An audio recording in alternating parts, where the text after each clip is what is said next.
Alright, ladies and gentlemen, I'm here on the show, and I'm here to do my one of two videos for today, both college football content. I want to do a little bit of shit before the season actually starts, August 23, when I'll be officially starting the season with Kansas State and Iowa State, I believe it is. So, I want to just get kind of back to the swing of things here, and go over the coaches poll, the preseason top 25 coaches poll. I believe the AP poll comes out August 11th, so I will be doing that as well. I'll give my thoughts on the top 25 poll when that comes out. But let's get into the coaches poll. So the coaches have weighed in on who should start where as the college football season opens with Texas, Ohio State, Penn State, Georgia, and Notre Dame filling the top 5 spots in the coaches poll that was released. It will likely not stay that way for long. As you know, the number 1 Longhorns will visit the number 2 Buckeyes in both teams' season opener, because they play each other August 30th at OSU at 12 p.m. So let's go over it here. So Texas, I think, was number 1. It's going to be interesting. Arch Manning taking over the helm this season. And I'm sure they're going to have a bunch of weapons still. Steve Sarkisian, and that offense will still be loaded just like they were last year. It's going to be interesting with Arch Manning, because he can run too. He's not just, oh, he's a throw. It's not just, oh, he can run, because that's the only place they really used him for. Besides a few games where he started, he's not just a runner where they use him in those type of plays that he did when Quinn Ewers would go out of the game for a play. He can throw the ball. He has a good arm. He's mobile. It's not like a typical Manning. He's actually mobile. So, and Texas is going to be stacked. So, yeah, Ohio State at 2. Going to have a new quarterback this year, Julian Sayin. 5-star, I believe, so hopefully he can live up to the expectations. They're still going to have Jeremiah Smith. Still a stacked receiving core, so there's not really any excuses for Julian Sayin, because obviously you have Jeremiah Smith, but you have still a really good receiving core. The only excuse he can probably give is if the offensive line regresses, but other than that, he should have a hell of a good year. Penn State at 3. Another year, man. They got their running backs back. I believe Nick Singleton, Katron Allen, Drew Allard. I mean, obviously they lost Abdul Carter to the NFL, but I still think Penn State, they'll probably be a top 5 or 10 team.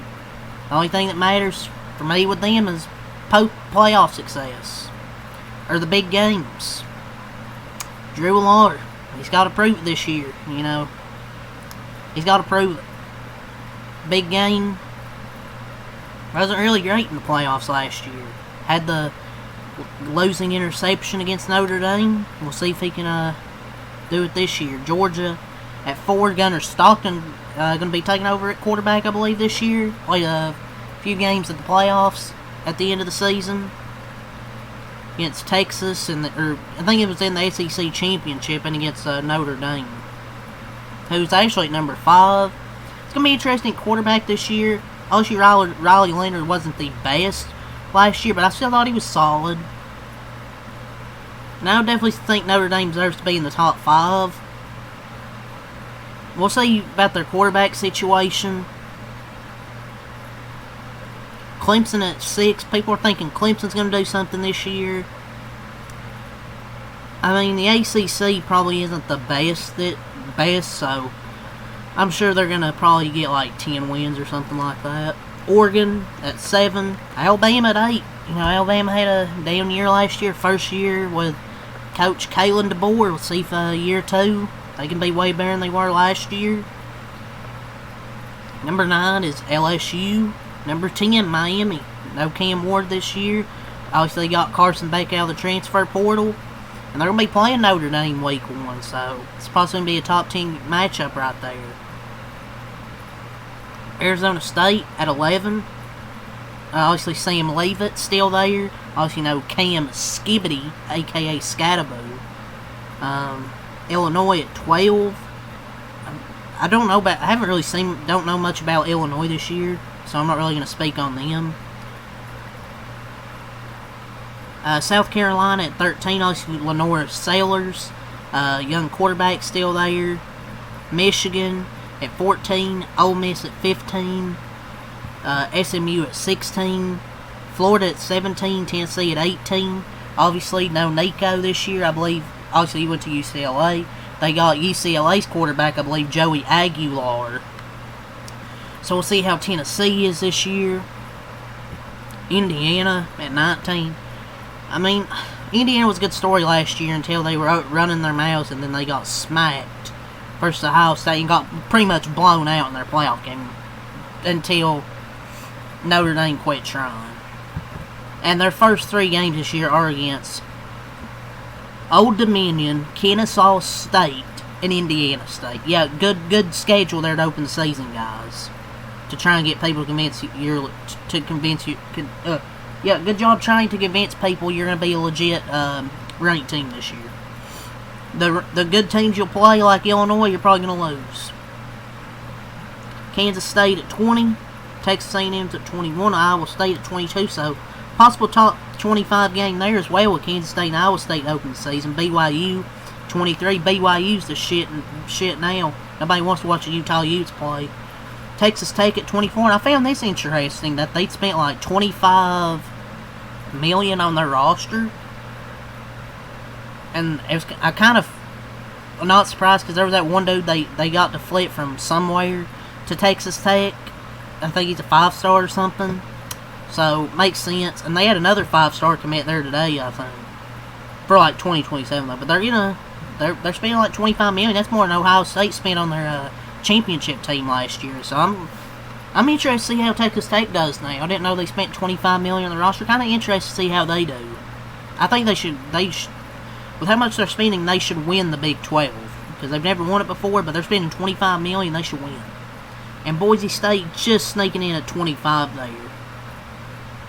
So this is the first time in the history of coaches poll that Texas,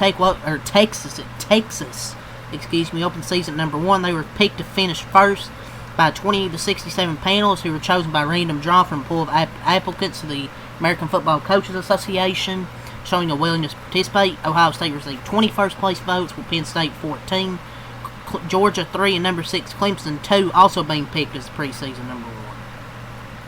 Oregon, Alabama, LSU, Miami, they rounded out the top 10. So the Texas-Ohio State matchup headlines a massive first weekend, because there's other great games as well. Like number 6 Clemson hosting number 9 LSU, number 8 Alabama's hosting Florida State. Then August 31st, the number 10 Miami Hurricanes face the number 5 Fighting Irish. So we got some good games for week 1. Much better compared to normal, because we have Ohio State, Texas, obviously. Then we got Clemson, LSU, Miami, Notre Dame. So pretty good week 1, all things considered. But the SEC, with 4 teams ranked inside the top 9, leads the conference with 9 teams in the poll, obviously, with South Carolina, Ole Miss, Florida, Tennessee, and Texas A&M. The Big Ten plays 6 teams, with Illinois, Michigan, Indiana, while the Big 12 has 5 representatives: Arizona State, Kansas State, Iowa State, BYU, and Texas Tech. Number 16 SMU was the only other team from the ACC to join Clemson and Miami. So the ACC is probably not going to be that good this year as usual. The only group of 5 team to be ranked is Boise State, and that's right at the end. So the Associated Press will release their preseason rankings on August 11th. So I will do my reaction to those as well. So, but yeah, that's really all I got to say. I would say I pretty much mostly agree with these rankings. Next video I'll do in a little bit is the top 40 most important college players in college football in 2025, just to get into the swing of things about a few weeks before the season. So yeah, that's really all I got to say. Peace.